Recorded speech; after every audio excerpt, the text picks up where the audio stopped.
मेरे साथ बीएसपी के संस्थापकों में से एक बलिहारी बाबू हैं, जो पूर्व राज्यसभा एमपी भी रहे हैं बीएसपी से, और वो पुनः उनकी बीएसपी में वापसी हो गई है।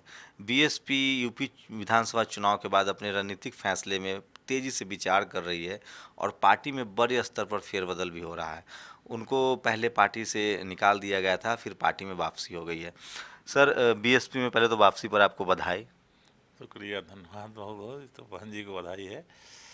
अभी बीएसपी की क्या रणनीति, नया जो बदलाव आ रहा है, बहुत सारे नेता जो बीएसपी से चले गए थे, किसी मतभेद की वजह से दूर हो गए थे, उनकी वापसी हो रही है, तो इसे आप किस तरह से देख रहे हैं? क्या रणनीतिक बदलाव कर रहे हैं आप लोग?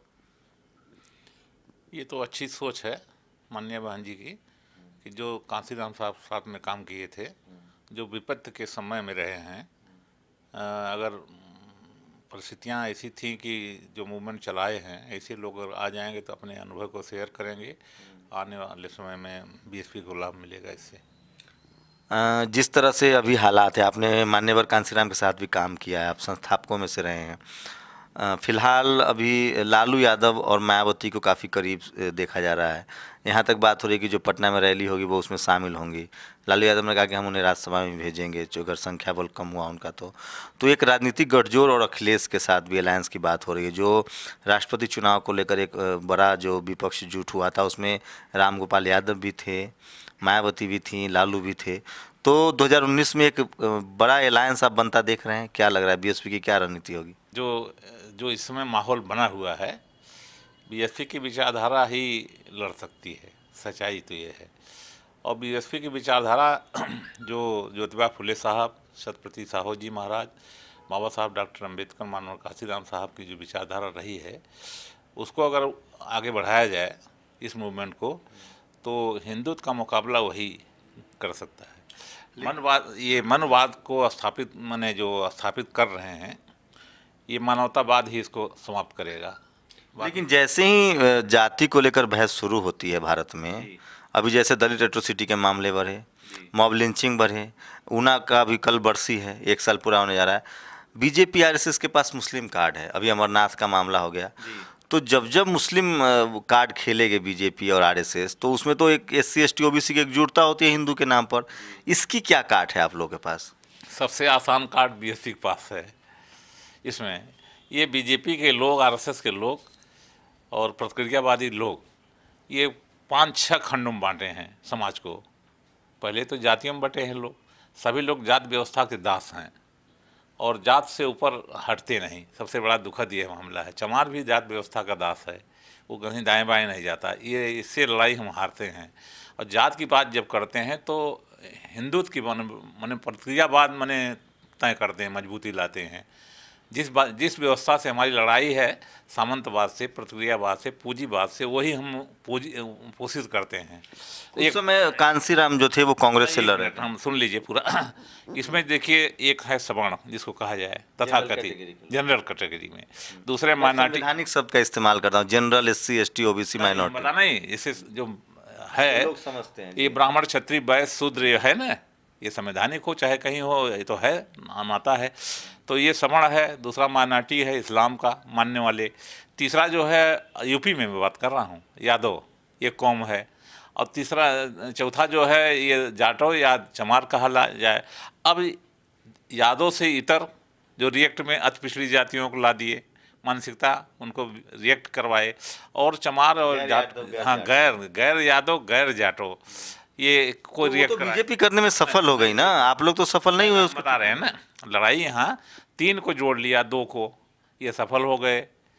जहाँ चमार था वहाँ हिंदू मुस्लिम कर दिए, तो ये सफल हो गए। इनकी गणित जो है कामयाब हो गई, हमारी गणित फेल हो गई। लालू अगर कर रहे हैं इस तरह से कुछ ऐसा कि हमारे नेताओं को जो बैकवर्ड शेड्यूल कास्ट, जैसे बाबा साहब 25 अप्रैल 1948 में कहे थे कि बैकवर्ड शेड्यूल कास्ट के लोगों, अगर आप लोग एक हो जाओ, एक पॉलिटिकल टाट पर आ जाओ, तो गोविंद बल्लभ पंत ऐसे पंडित आपके जूता का फीता छोड़ने में गौरवान्वित होंगे। तो लालू कोई नई, वो तो पुरानी बात वही बाबा साहब याद कर रहे हैं। उनकी सोच है, कामयाबी कहाँ तक मिलेगी। अगर ये मिल जाते हैं तो बीजेपी हार जाएगी। आप कांसीराम के साथ काम किए हैं, उस समय राजीव गांधी को उन्होंने सड़क पे ले आया था, कांग्रेस को उन्होंने मजबूर कर दिया था, ओबीसी को आरक्षण दिलवाया। आज हालात बहुत विपरीत हैं। सत्ता में वो लोग हैं जिनके खिलाफ वो लड़ रहे थे। सांपनाथ को उन्होंने हटा दिया, अब नागनाथ की बारी है। सोचिए अगर आज कांसीराम होते तो क्या रणनीति होती उनकी। ये पांच पांच विचारधारा हार गई है। ये अम्बेडकरवाद, लोहियावाद, गांधीवाद, वामपंथी विचारधारा और मुस्लिम इस्लामिक जो विचारधारा हो वो हार गया है। सिर्फ प्रक्रियावाद जीता है। काशीराम साहब अगर होते तो इस प्रक्रियावाद को समाप्त कर देते। आप कह रहे हैं कांग्रेस गांधीवादी लोग हार गए हैं। Congress plus cow equal to BJP. BJP के सारे नेता कांग्रेस से आए हुए हैं, फिर कांग्रेस के अच्छे दिन आएंगे, ये सारे बीजेपी वाले वहीं चले जाएंगे। आने जाने वाले नेता तो कहते हैं अपने घर में आ गया हूँ माहौल ये जो जो व्यक्तिगत लड़ाई लड़ेगा, अपने हित की लड़ाई लड़ेगा, समाज की लड़ाई नहीं लड़ेगा, वो यही बोलेगा।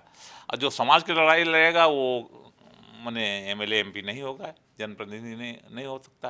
कहीं लगता है कि बाबा साहेब के बाद एक लंबा गैप था, कांसीराम जी ने उसको भरा जन आंदोलन से। जरूरत है कुछ ऐसे नेता बहुजन समाज से फिर से निकले जो सड़कों पर जाएं और जो कट्टरवाद है, जो मजहबी कट्टरवाद है, जो जातीय शोषण है, क्योंकि अब तरीका बहुत महीन हो गया है साहब। अब शोषण जो है यूनिवर्सिटी में हो रहा है, जुडिशियरी में हो रहा है, मीडिया में हो रहा है, नौकरियों में हो रहा है। अब गांव में आप दलित को मार नहीं सकते हैं, एससी एसटी को मार नहीं सकते हैं, अब प्रताड़ित किया जा रहा है उनको यूनिवर्सिटीज़ में। तो क्या लग रहा है कि जो आंदोलन की रूपरेखा है उसको भी बदलने की ज़रूरत है, या वही घिसी पिटी तरीका से ब्राह्मणवाद करते रहेंगे तो काम चल जाएगा। देखिए, हिंदू में कट्टरवाद है, मुस्लिम में भी कट्टरवाद है। कट्टरवाद इस देश को लेकिन सर मुसलमान तो डोमिनेटिव सोसाइटी नहीं है ना। अगर मुस्लिम अगर नमाज पर कट्टरवाद कर भी रहा है, वो माइनॉरिटी है इस देश को। मेरे घर राम ने चोरी किया तो मैं रहीम को क्यों दोषी मानूं? रहीम चोरी करेगा उस दिन पकड़ेंगे ना। ये तो बीजेपी की भाषा है कि मुस्लिम कट्टर है, वो बुर्का पहनता है। अरे उसने तो हमारा शोषण ही नहीं किया। मुसलमान तो आरक्षण का विरोध करने जा नहीं रहा है। आरक्षण का विरोध कौन कर रहा है? दलित हितों का विरोध कौन कर रहा है? सत्ता में आने के बाद जाति के आधार पर कौन शोषण कर रहा है? मैंने तो अब तक मुसलमानों का शोषण का कोई इतिहास नहीं देखा है आज़ादी के बाद। सही आप कह रहे हैं। तीन तरह का भारत रहा, ब्राह्मण भारत, बौद्ध भारत, हिंदू भारत। ये सही है। ब्राह्मण भारत बौद्ध भारत को नाश किया है, ये लड़ाई रहा, संघर्ष। और हिंदू भारत पर मुसलामिक माने अटैक हुआ था। जितना नुकसान मुसलमानों ने हिंदुओं का नहीं किया, उससे ज़्यादा कहीं ब्राह्मणों ने बौद्ध भारत का कर दिया। सारी व्यवस्था बदल दी। भविष्य में आपको कोई राजनीतिक रूप से एससी एसटी ओबीसी माइनॉरिटी की एकता बनती दिखाई दे रही है किसी वजह से? चूँकि अत्याचार जितना बढ़ेगा उसके बाद कोई एकता की संभावना आपको दिख रही है? चाहे वो लालू यादव हो, मायावती हो, अखिलेश हो, ये लोग एक साथ एक मंच पर आएंगे? दुखी लोग जो है, सबकी जो ज़रूरत है, नीड, उसमें जब चाहत पैदा होगी, जागरूकता पैदा होगी, तो उनकी स्ट्रेंथ बढ़ेगी, एक साथ आएंगे। जब उनका नीड, डिजायर और स्ट्रेंथ जब बढ़ जाएगा तो चेंज हो जाएगा। ये परिवर्तन होना है स्वाभाविक। बीएसपी में सारे पुराने लोग की वापसी हो रही है। क्या लग रहा है बीएसपी फिर कांसीराम के रास्ते पर चलने वाली है? हाँ, बीएसपी अगर कांसीराम साहब ज्योतिबा फुले के रास्ते पर, छत्रपति साहू जी महाराज के, बाबा साहब अम्बेडकर के बताए हुए रास्ते पर चल दिया तो बीएसपी नंबर 1 पर हो जाएगी। ये सही है। तो ये थे बीएसपी के नेता बलिहारी बाबू, जो फॉर्मर एमपी भी हैं, और अपनी बात बेबाकी से इन्होंने रखी। और जो हालात हैं फ़िलहाल उसमें जो जो विपक्षी दल हैं, चाहे वो आरजेडी हो, बीएसपी हो, एसपी हो, जेडीयू हो, सबके लिए एक चुनौती है कि 2019 में वो मोदी जी का कैसे सामना करेंगे।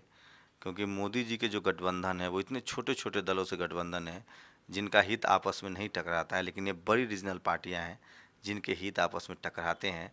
अब देखने वाली बात होगी कि क्या ये बड़े जो क्षेत्रीय छत्रप हैं, जो ये जो बड़े जो क्षेत्रीय नेता हैं, क्या वो अपना हित त्याग कर बहुजन आंदोलन है जो बाबा साहब का सपना था उसके भारत के लिए एकजुट होते हैं या नहीं। कैमरामैन तारा दत्त के साथ शंभू कुमार सिंह, नेशनल दस्तक, दिल्ली।